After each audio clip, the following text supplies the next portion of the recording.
Here we go, it's last week at the auction. America's favorite top 10 list of auction results from around the globe is hand-selected by me, Josh Levine, your host and guide to the world of auctions, and this is episode 9 of season 2 and continues to be the hottest YouTube series and social media sensation in the world.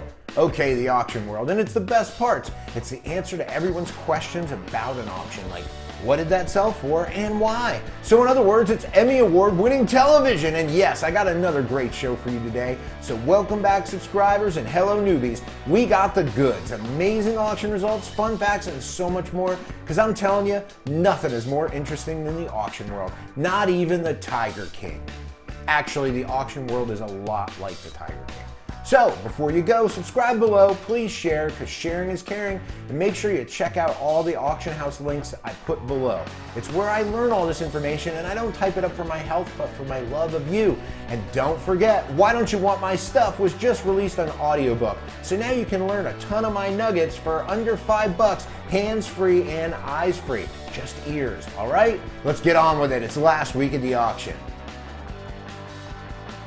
Let's start off spooky. Number 10 is a great group of vintage Halloween items that brought $325 at Bertoia in Vineland, New Jersey.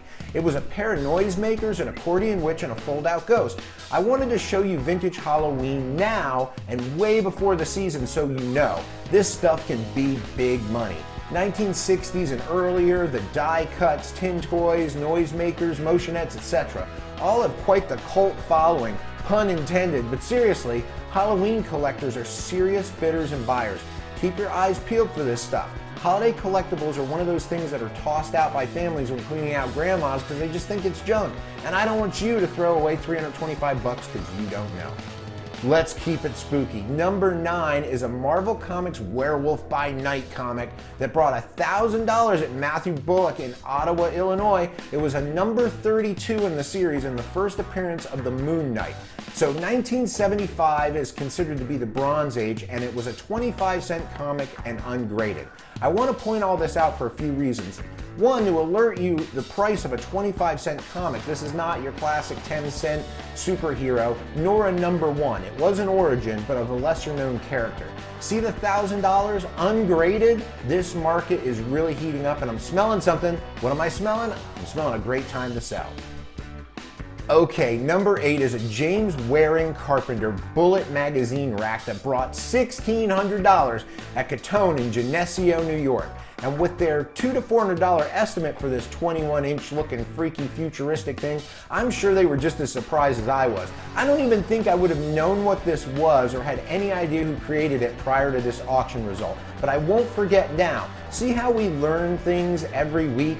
This Modernist Art Deco magazine rack was designed by Carpenter for the McKay Company in the 1930s. I just love it as a funky deco sculpture, and I don't even think I'd put magazines in it. Pretty cool.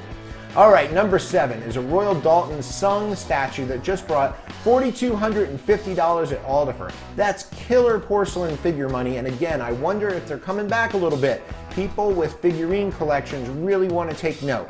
This signed Frederick Moore statue depicted a young boy riding a seahorse, as they often do, and it was only 8.5 inches tall. Frederick Moore is one of those Deco-era designers to look for when hunting Doulton wares, a name to put in your memory bank. And how about another name, George Jensen?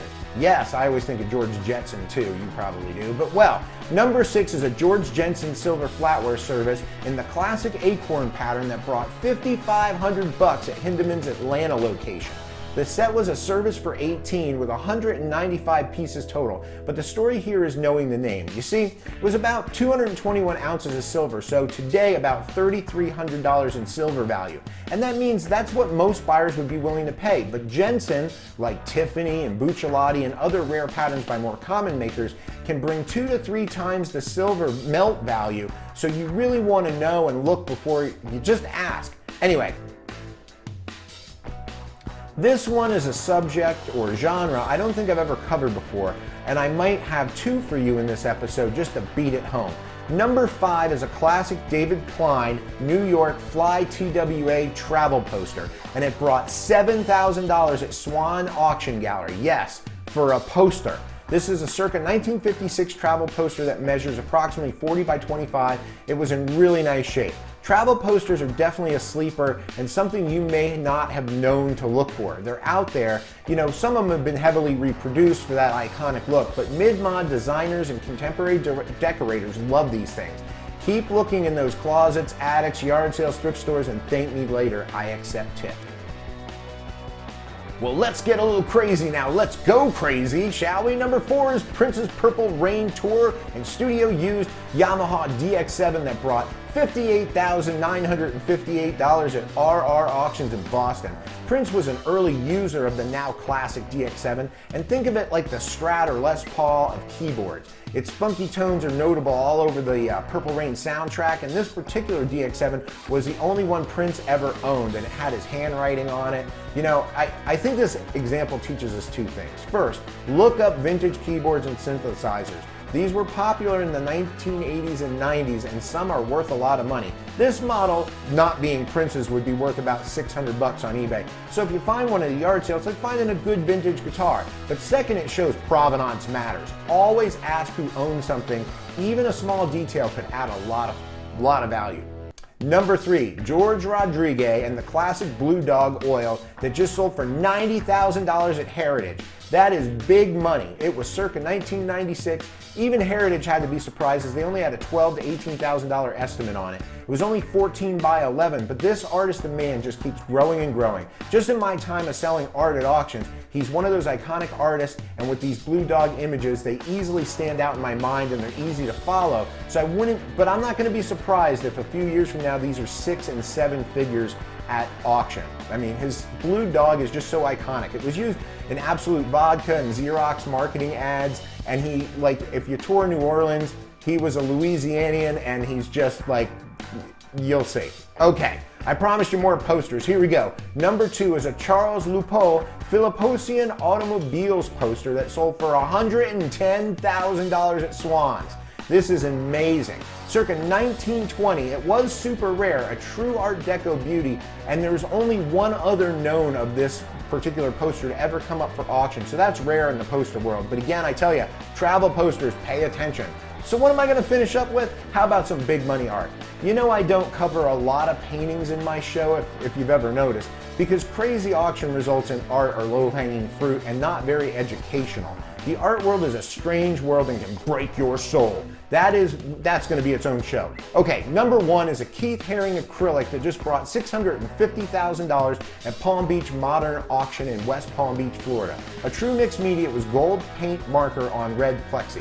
It was 31 by 39 in circa 1983 and will be included in one of his catalog resonés forthcoming. You see, that's the thing here. If you find a piece that you believe, hell, you know to be the real deal by a big name, especially in the New York art world, if you can't get it looked at, blessed and accepted by the Artist Estate Foundation, as many have disbanded or sworn off the authentication process altogether, nothing else will matter. Not DNA, forensics, affidavits, etc. Don't believe me? Look it up. You see, you may have found a winning lottery ticket, but that office is closed. Plenty of people will charge you lots of money in fees and say they can get you authenticated or give you a fancy but worthless opinion with all the disclaimers, because in this litigious world we live in, no one will buy on faith, their own opinion, or for their love of the work. It's just what they're told by the art gods. Does this sound personal? It is. Wow, that was a heavy ending, and I apologize. Last week at the auction, so it's time for viewer email. This question comes from Anthony K. at Chandler, Arizona, and Anthony asks, what's the biggest surprise you ever found in a box lot?